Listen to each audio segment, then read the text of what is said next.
नमस्कार विद्यार्थी मित्रांनो, झेडपी भरतीसाठी एक नवीन अपडेट आलेली आहे। तर विद्यार्थी मित्रांनो, यामध्ये आपण दोन अपडेट बघणार आहोत। एक म्हणजे ज्या परीक्षांचा निकाल बाकी आहे, म्हणजे ज्या परीक्षा झालेल्या आहे, 25 संवर्गाच्या परीक्षा झालेल्या आहे पूर्ण, आणि त्यापैकी 24 संवर्गाचा निकाल लावण्यासाठी हे परिपत्रक जाहीर झालेलं आहे विद्यार्थी मित्रांनो। आणि मेन म्हणजे आपलं ग्रामसेवक, आरोग्यसेवक आणि ज्या उरलेल्या परीक्षा आहे त्या परीक्षा केव्हा होईल ते सुद्धा आपण या अपडेटमध्ये बघणार आहोत। तर पहा विद्यार्थी मित्रांनो, पहिले आपण हे परिपत्रक बघणार आहोत। अधिकृत परिपत्रक आहे 5/1/2024 हे आलेलं आहे, महाराष्ट्र शासन ग्रामविकास व पंचायत राज विभाग। त्यानंतर बघा, तात्काळ म्हणून लिहिलेलं आहे, प्रति Shrimati Priya Srivastava, associate head IBPS company Mumbai.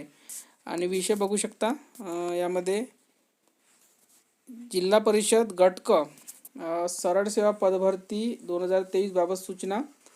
आणि यामध्ये खाली काय दिलं ते आपण बघूया सुरुवातीला।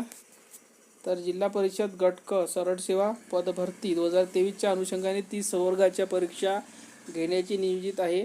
त्यानुसार 26/12/2023 अखेर 25 संवर्गाच्या परीक्षा संपन्न झालेल्या आहेत।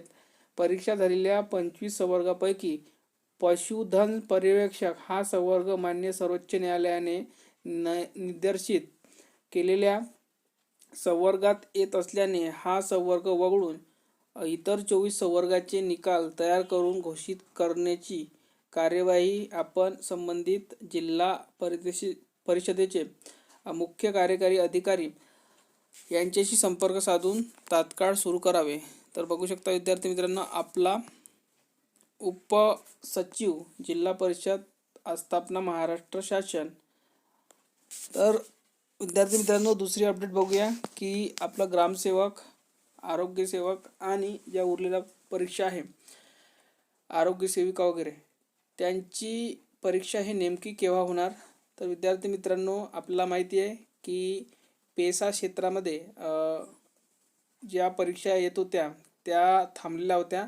तर विद्यार्थी मित्रांनो, आपल्याला माहिती आहे की वनरक्षक हे थांबलेलं होतं। तर त्यामध्ये आता वनरक्षकची सुद्धा प्रोसेस सुरू झालेली आहे, रिझल्ट आलेला आहे।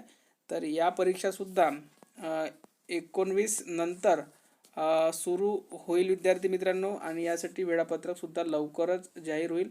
तर तुम्ही अभ्यास कंटिन्यू ठेवा, गाफील राहू नका विद्यार्थी मित्रांनो। लवकरच तुमची परीक्षा ही सुद्धा होणार आहे, वेळ खूप कमी आहे। तर तुम्ही रिव्हिजन सुरू ठेवा विद्यार्थी मित्रांनो, आणि जास्तीत जास्त पेपर प्रॅक्टिस करा, अभ्यास करा। तर या व्हिडिओमध्ये इथपर्यंतच, धन्यवाद। हे परिपत्रक तुम्हाला पाहिजे असेल तर आपल्या टेलिग्राम चॅनलवर आहे, लिंक या व्हिडिओच्या खाली डिस्क्रिप्शन बॉक्समध्ये देण्यात आलेली आहे टेलिग्रामची। धन्यवाद।